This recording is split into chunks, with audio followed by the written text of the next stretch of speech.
Jangan pernah lupa bahwa konflik Israel-Palestina itu bukan hanya disebabkan oleh satu pihak, tetapi ini seperti takes two to tango, ya.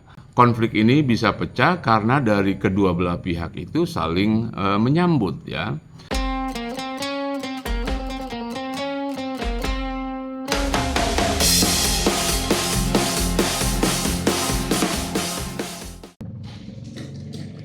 Halo, selamat pagi semua. Saya mengambil video ini pada pagi hari di belakang rumah.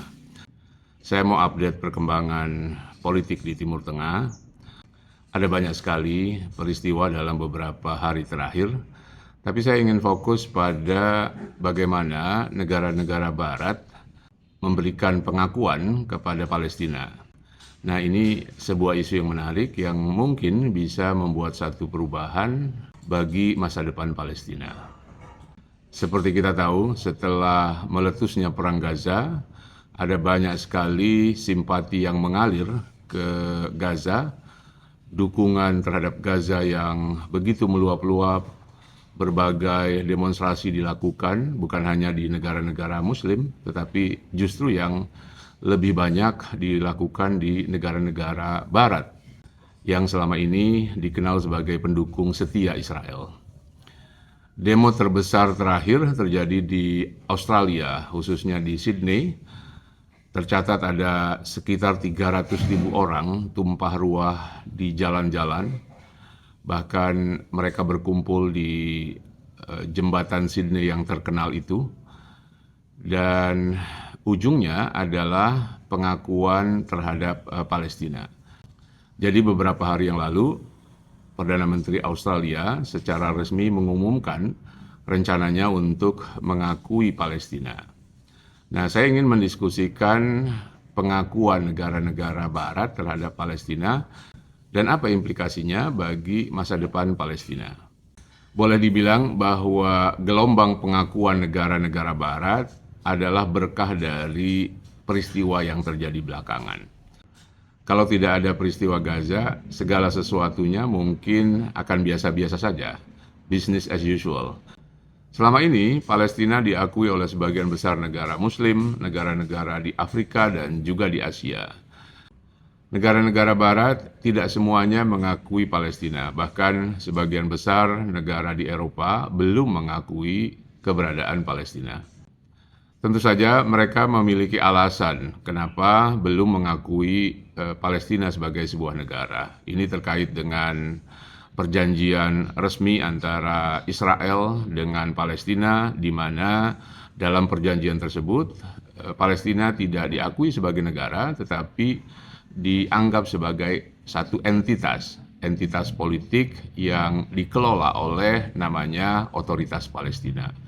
Jadi secara resmi dalam perjanjian damai antara Israel dan Palestina, memang Palestina bukan dianggap sebagai state, bukan dianggap sebagai negara, tetapi dianggap sebagai entitas politik.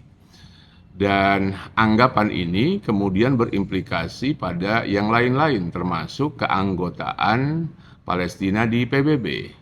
Seperti kita tahu, Palestina itu bukan anggota penuh di PBB, ya. Dari 193 negara di PBB, hanya ada 2 negara yang disebut sebagai pengamat, bukan anggota. Atau kadang juga disebut sebagai anggota bukan anggota, atau seringkali disebut sebagai bukan anggota penuh.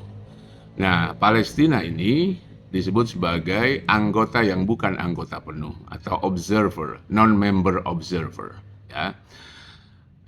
Saya bilang tadi ada 2 negara, satu lagi adalah Vatikan. Jadi kedudukan Palestina ini sama seperti Vatikan. Nah, sepanjang sejarah Palestina berusaha untuk menjadi anggota penuh PBB, ya, dengan melobi banyak negara, khususnya negara-negara Muslim. Dan dari sisi Palestina sendiri, mereka sudah mendeklarasikan diri sebagai negara yang merdeka, yaitu pada tahun 1988. Jadi kalau dilihat dari syarat-syarat sebuah negara, sebetulnya ya Palestina sudah memenuhi sebagai negara. Punya wilayah, punya aturan atau hukum dan punya pemerintahan, yaitu otoritas Palestina. Jadi sebetulnya tidak ada alasan bagi negara manapun untuk tidak mengakui Palestina sebagai negara.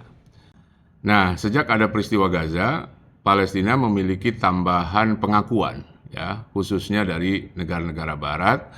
Seperti kita tahu, ada sekitar 6 negara baru yang mengakui Palestina sebagai negara berdaulat, yaitu Irlandia, kemudian Spanyol, kemudian Norwegia, yang terakhir adalah Prancis dan Kanada, dan menyusul Australia.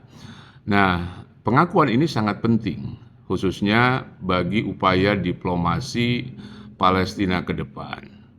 Implikasinya apa sih bagi Palestina kalau mereka diakui sebagai negara? Tentu saja implikasi yang paling penting adalah posisi Palestina di dunia internasional, ya, khususnya di PBB. Dengan semakin banyaknya pengakuan terhadap Palestina, itu artinya Palestina akan mendapatkan dukungan.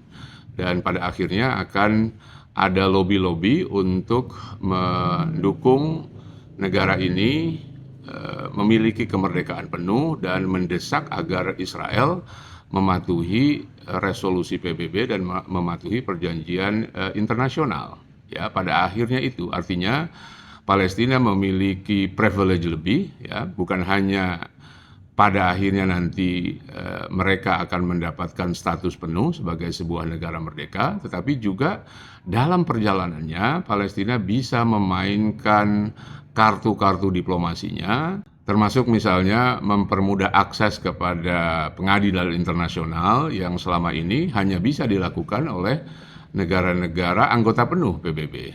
Kalau kita lihat jumlah negara yang mendukung Palestina sekarang jumlahnya sekitar 147, ya, bandingkan dengan Israel yang memiliki 164 negara, ya. Nah, jadi sebagian besar negara yang mendukung Palestina adalah negara-negara berpenduduk mayoritas Muslim. Sementara sebagian besar negara yang tidak mengakui Israel adalah juga negara-negara Muslim. Nah, jadi kalau kita lihat petanya, kenapa Israel hanya mendapatkan 164 negara di dunia, ya. Nah, sebagian besar negara di dunia itu mendukung Israel, kecuali negara-negara Muslim. Hanya ada 2 negara non-Muslim yang belum mengakui Israel. Seingat saya, Korea Utara dan Venezuela. Tolong koreksi kalau saya salah. Tetapi hanya 2 negara ini yang belum mengakui Israel. Sebagian besar negara di dunia, yang khususnya yang non-Muslim, itu sudah mengakui Israel sebagai negara merdeka. Dan karena itulah Israel berupaya keras untuk mendekati negara-negara Muslim, khususnya negara-negara Arab, membuka hubungan diplomatik, melakukan normalisasi agar pengakuan terhadap Israel jumlahnya bertambah, ya. Jadi kalau kita bandingkan pengakuan terhadap Palestina jumlahnya sekarang ini sekitar 147, sementara yang mengakui Israel jumlahnya ada 164. Nah, karena itu pengakuan ini menjadi penting. Secara diplomasi internasional ini sangat penting buat Palestina, mendorong Palestina untuk menjadi anggota penuh di PBB. Pemerintah Israel sendiri tentu saja tidak senang dengan gelombang pengakuan negara-negara Barat ini. Perdana Menteri Benjamin Netanyahu sendiri mengecam tindakan yang dilakukan oleh Spanyol, Irlandia, dan negara-negara yang mengakui Palestina belakangan ini, termasuk Inggris yang juga berencana akan mengakui Palestina. Menurut Netanyahu, gelombang pengakuan terhadap Palestina ini bukannya akan menghadirkan perdamaian, tapi memberikan harapan bagi orang-orang Palestina untuk memelihara perlawanan terus terhadap Israel. Pertanyaannya, apa sih sebetulnya ujung dari gelombang pengakuan ini? Seperti saya bilang bahwa pengakuan ini mungkin akan berdampak bagi masa depan Palestina. Tidak sekarang, prosesnya akan panjang, ya. Tapi paling tidak Palestina akan mendapatkan dukungan tambahan dari negara-negara yang selama ini menjadi aliansi dekat Israel yang selama ini selalu mendukung Israel secara all out. Nah, negara-negara yang sudah mengakui Palestina diharapkan bisa mendorong Dewan Keamanan PBB untuk mengakui Palestina sebagai anggota penuh. Seperti yang pernah saya katakan dalam video sebelumnya, bahwa dukungan terhadap Palestina ini merupakan asa untuk menghidupkan kembali solusi dua negara, ya, karena dalam beberapa tahun ini ada upaya untuk mengubur opsi solusi dua negara yang sejak awal ditawarkan oleh PBB dan didukung oleh dunia internasional. Pemerintahan Israel, terutama dari Partai Likud dan kelompok kanan, ingin membunuh gagasan ini, dan buat mereka, solusi ideal adalah satu negara, yaitu negara Israel, sementara warga Palestina diharapkan bergabung kepada negara-negara Arab yang sudah ada. Atau kalaupun mereka tetap ingin tinggal di kawasan itu, mereka menjadi warga kelas 2 yang dikuasai atau dijajah oleh Israel. Itu visi yang dimiliki oleh pemerintahan kanan di Israel. Tapi harus kita sadari, setiap kali bicara tentang Israel, Israel itu tidak monolitik, Israel itu tidak tunggal. Ada pemerintahan yang hanya percaya pada solusi satu negara, ada juga yang percaya pada solusi dua negara. Partai buruh atau partai yang berorientasi kiri misalnya, sejak awal berkomitmen mendukung solusi dua negara. Nah, karena itu kalau kita bicara tentang gelombang pengakuan Palestina, tentang upaya perdamaian, saya kira kita harus keluar dari situasi sekarang.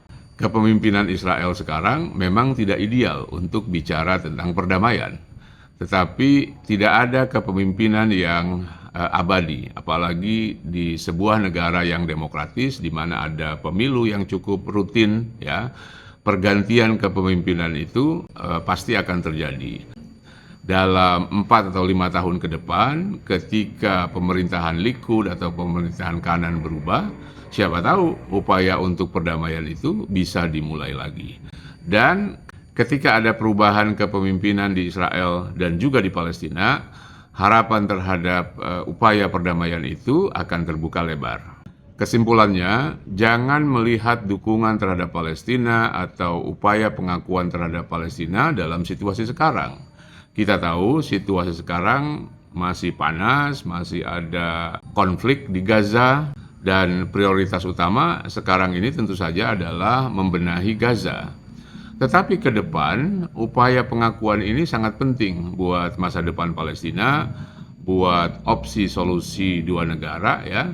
Dan tentu saja semua ini akan terjadi kalau situasinya berubah, kalau politik di Israel berubah dan juga politik di Palestina. Jangan pernah lupa bahwa konflik Israel-Palestina itu bukan hanya disebabkan oleh satu pihak, tetapi ini seperti takes two to tango, ya. Konflik ini bisa pecah karena dari kedua belah pihak itu saling menyambut, ya. Setiap kali ada kekerasan, setiap kali ada konflik, itu di kedua negara, di kedua sisi, baik Israel maupun Palestina, ada kelompok-kelompok atau orang-orang yang memang menyambutnya. Nah, semoga konflik dan perang ini segera berlalu dan upaya perdamaian bisa dimulai lagi. Untuk hari ini kita cukupkan sampai di sini. Kita sambung lagi dengan tema yang lain nanti. Terima kasih sudah menonton. Salam.